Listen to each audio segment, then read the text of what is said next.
Sacré défi pour l'Aviron Bayonnais ce dimanche au stade Jean Daugé, 19e journée de Pro D2, match de clôture face à l'Ogre Montalbanais en quête d'un 8e succès à l'extérieur. Montauban vient surtout d'enchaîner 8 matchs sans défaite en Pro D2 et dans des conditions climatiques qui n'aident pas. Il faut s'en remettre à ce jeu d'avant. Bayonne est le plus fort dans les premières minutes et va bénéficier d'un avantage signifié par M. Bouzac. Derrière, ce groupe est pénétrant. Guillaume Rouet, le demi-mêlée qui tente d'animer ce jeu avec son pilier droit Taofa. Deuxième temps de jeu. Et l'en avant de Willy Duplessis. L'avantage ne profite pas. On retrouve le buteur sud-africain, le demi d'ouverture de Bayonne à la conversion de cette pénalité. Les 3 premiers points inscrits par Willy Duplessis. 3-0.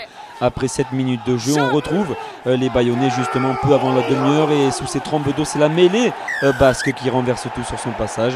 Willy Duplessis ajoute 3 points de plus dans un match de buteur, dans un match fermé. C'est Bayonne qui fait la course en tête à la pause, 6-0.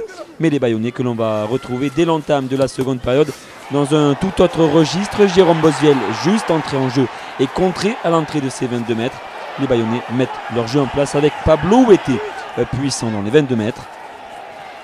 Guillaume Rouet anime, Simon Labouiri progresse et dans un ultime temps de jeu, le demi-mêlée envoie son ailier Bastien Fuster dans l'embut. Premier essai de la rencontre, inscrit par l'ailier de Bayonne. 11-0 pour des Bayonnais, tout simplement plus fort sur ces 43 premières minutes. Il a fallu attendre le retour au vestiaire pour voir ce premier essai de la partie inscrit par l'ailier Bastien Fuster. Le contre sur le coup de pied de Jérôme Bosviel et derrière la contre-attaque décisive des Bayonnais dans les 22 mètres Montalbanais. La conclusion de Bastien Fuster et la transformation réussie par Willy Duplessis.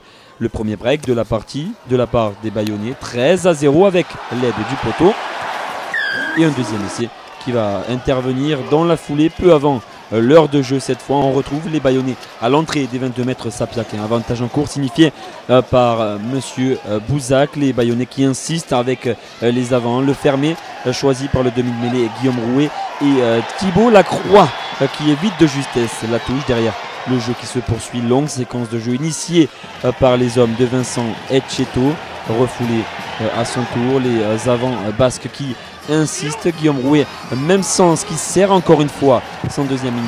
Pablo Ouetté, on est toujours sur l'avantage. La défense montalbanaise qui tient bon mais qui va finalement craquer. On est tout proche du doublé de l'ailier Bastien Fuster. Mais sur le temps de jeu suivant, c'est le troisième ligne, Peter-Jan Van Lille, qui plonge au pied du poteau. Deuxième essai de la partie.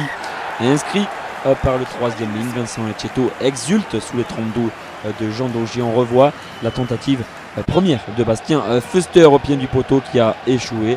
La libération du ballon et la conclusion finalement de Peter Van Lille sous les yeux de monsieur Bouzac, transformé par Willy Duplessis. 20-0 pour Bayonne. On se dirige vers la 3e défaite de Montauban cette saison, mais avant cela les Sapacains qui vont sauver l'honneur juste avant la sirène. 79e minute et groupé pénétrant Montalbanais qui va finir Adam avec le pilier gauche remplaçant Malino Vanaï. Transformation ratée. Bayonne va s'imposer 20-5 ici à Jean Daugé et mettre fin à la série de 8 matchs sans défaite des Montalbanais. Précieux succès en revanche pour l'Aviron Bayonnais.